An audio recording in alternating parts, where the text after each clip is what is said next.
Bueno, con seguridad que el tema que más nos interesa y que más nos preocupa es el de la economía, del costo de la vida.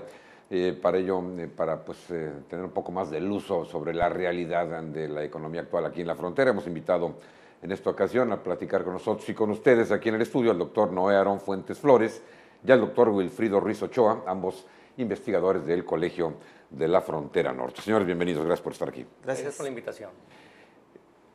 ¿Qué tanto, para comenzar, para entrar en materia, qué tanto ha impactado realmente en los precios al consumidor esa homologación del IVA que entró en vigor en enero del 2014? Bueno, este año pasado tuvimos tres grandes efectos. Uno fue la homologación del IVA, el otro fueron los precios de los energéticos y el tercero fue la devaluación del tipo de cambio. La raíz del incremento de los precios definitivamente es que es la homologación del IVA.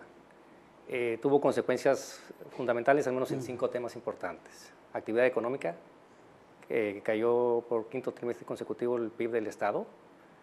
Recaudación, que es menor.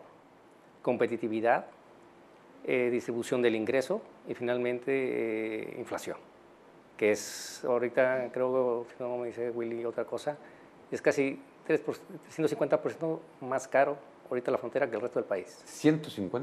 350. 350 por ciento más caro aquí que en el resto del país. El crecimiento. Claro. Bueno, y hay otros factores, ¿no? Están los precios de las gasolinas, que bueno, están fluctuando, eventualmente bajan, pero básicamente van a la alza, ¿no? Sí, lo que observamos el año pasado fue que en el último trimestre del año hubo un ajuste de las gasolinas a la baja y eso permitió que la frontera en general lograra una inflación por abajo de la media nacional. Sin embargo, cuando aislamos el efecto de las gasolinas, realmente queda al descubierto el incremento del costo de la canasta básica. Al hacerlo, encontramos que, por ejemplo, la inflación en Tijuana, en Mexicali, superó el 7%, mientras que a nivel nacional estaba cercano a 5%. Este crecimiento de la inflación en materia de alimentos nunca se había presentado en la frontera en esa magnitud, salvo en 2008, cuando tuvimos una crisis internacional. Digamos, de esa magnitud podemos comparar el impacto en los precios.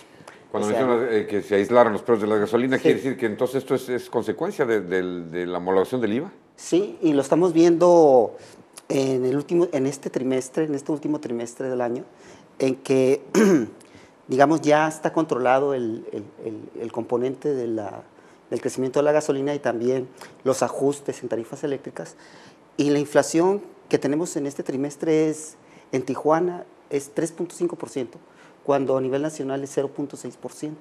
Es decir, otra vez creemos que se está observando ahora el impacto real de la homologación del IVA, una vez ya aislando el efecto de las gasolinas. Sin embargo, las autoridades federales parecen no estar dispuestas a dar marcha atrás en esto, al menos no en este sentido. La paridad peso-dólar es otro factor importante en la frontera. Sí, tenemos un problema ahorita porque la inflación está anclada al tipo de cambio. Y como se está moviendo, se están, digamos, trasladando el efecto del tipo de cambio a la inflación. El caso de Tijuana es particular porque es una economía además muy dolarizada. Y entonces el efecto todavía es mucho mayor que el promedio nacional. Esto también tiene desde luego un efecto como dicen, en la inflación y en el costo de la vida. Claro. Sí, lo que estamos observando es, por ejemplo, a principios de 2014, una familia promedio de 4 personas destinaba cerca de cada 10 pesos, 6 a comprar alimentos, a la canasta básica. Ahora destina casi cerca de 7 pesos. Es decir, ha aumentado su costo para mantener... Un 10%. Un 10% para mantener sus alimentos. Sí. Y estamos hablando de cerca de 5,000 pesos. Y estos son promedios. Hay personas que destinan prácticamente todo su salario. No tienen un excedente para salud, para educación, para diversión, que también son factores que pues, mejoran sus condiciones de vida. Podemos añadir también el factor transporte, que es bastante más caro en la frontera que en comparación con el resto del país. Y que en muchas ocasiones los trabajadores tienen que hacer uso de 2, 3 o hasta 4 transportes diariamente para llegar a sus trabajos y regresar a sus casas, ¿no? Claro, claro. De hecho, Fernando, el ahorro promedio de las familias en Baja California y en particular en Tijuana ha decrecido en 70%. El ahorro. Claro. Entonces lo ha utilizado el ahorro para consumo porque, como dices tú, no alcanza para pagar el transporte, la salud, la educación y además consumir. Claro. ¿Qué pasa con el factor vivienda? ¿Qué podemos decir del factor vivienda en estos últimos años en Baja California? ¿Se ha encarecido? Sí, bueno, lo que estamos viendo también es una gran cantidad de viviendas desocupadas. Así es. Seguramente algunas familias pues han buscado algunas estrategias para reducir ese gasto, como puede ser pues vivir con una familia ampliada, lo cual pues también afecta sus niveles de vida, eleva la violencia intrafamiliar, etcétera. Pero sí, un fenómeno que hemos observado es un crecimiento de viviendas desocupadas. Sí, sí, es impresionante la cantidad de viviendas desocupadas en la entidad. El empleo, obviamente, pues vamos, los salarios no han crecido y Sí. los empleos que se han creado, pues no son empleos bien pagados, si consideramos todo este encarecimiento de la vida, ¿no? Sí, bueno, lo que hemos observado con el caso del empleo es que desde el 2008 la tasa de desempleo en Baja California empezó a ser más alta que a nivel nacional, cuando históricamente habíamos tenido tasas de desempleo de 2%, de repente, cuando inició esta crisis internacional, se disparó a 5, actualmente estamos a 6, y estamos por encima del promedio nacional. No somos líderes en la generación de empleos en términos relativos, aunque en términos absolutos, como señala el gobierno del Estado, generamos una gran cantidad de empleo, no son suficientes para la demanda que existe. Y tenemos una desaceleración en ese sentido estructural en cuanto a la capacidad de generación de empleo, que ya lleva cerca de 10 años. Digamos, no es una cuestión del último sexenio, de los últimos 3 años. Es una cuestión que venimos arrastrando ya desde hace mucho tiempo. Y un dato más, Fernando. El gobierno del Estado tiene como meta económica la generación de 50,000 empleos. Nosotros creemos que eso es solamente suficiente para tener una tasa promedio igual a la nacional.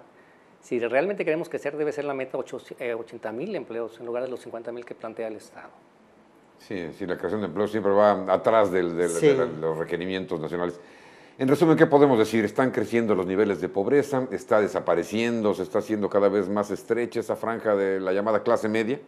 Sí. ¿Coincidirían ustedes con esa visión? Bueno, adelante. Bueno, lo que estamos viendo al menos en el último año, es que la recesión, porque realmente estamos en un proceso recesivo, afectó a las clases de menores recursos mediante 2 formas. Uno fue por reduciendo su poder adquisitivo y afectando en consecuencia a la población de menores ingresos, que destinan prácticamente todo su ingreso al consumo, y 2, a aquellos estratos de la población que no tienen capacidad para discriminar entre 2 mercados, porque por lo general la población de menores recursos Sí. pues son las que no disponen de visas o documentos Claro. para cruzar.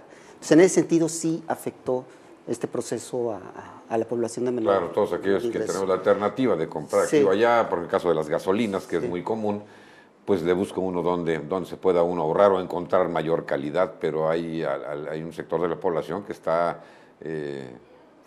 cautivo, ¿no? Sí. Ahora, también aquí hay que considerar que hay una parte del sector de clase media que trabaja en Estados Unidos y ellos son beneficiados por el diferencial del tipo de cambio. Ajá. Entonces, por eso hay 2 fuerzas, una que hace que disminuya la clase media, pero hay otra que trabaja ya, que hace que aumente el poder adquisitivo de la clase media. Entonces, el efecto no es neto, no sabemos si es a crecer o a incrementarse. ¿Cuál consideran ustedes podría ser la alternativa? ¿De qué manera se puede comenzar a recuperar la economía en la frontera? Proyectos estratégicos que debe detonar el gobierno del Estado. La política de infraestructura como generador de empleo y, digamos, reactivación de la actividad económica. Y política industrial necesaria para activar el sector maquilador, el industrial, el comercial y, muy importante, el agrícola. ¿Algo quieras añadir, Wilfrido? No, bueno, solamente que creo también que se deben establecer políticas de mayor aliento, de mayor plazo. Generalmente los gobiernos plantean políticas de recuperación de a 3 a 4 años, que creemos son insuficientes para el rezago que tenemos. Que repito, tenemos un rezago de 10, 15 años, que difícilmente en una sola gestión Sí. se va a lograr remontar. Si no tenemos esa visión estratégica de mayor plazo, si no realizamos acciones que van a tener su beneficio, su resultado en periodos transeccionales, creo que difícilmente vamos a poder recuperarnos. Ya. Bueno, pues no es muy halagüeño el panorama, pero bueno, pues no. se necesitan poner ya las bases para iniciar la recuperación. Esperemos que así sea. Señores, muchas gracias por estar aquí.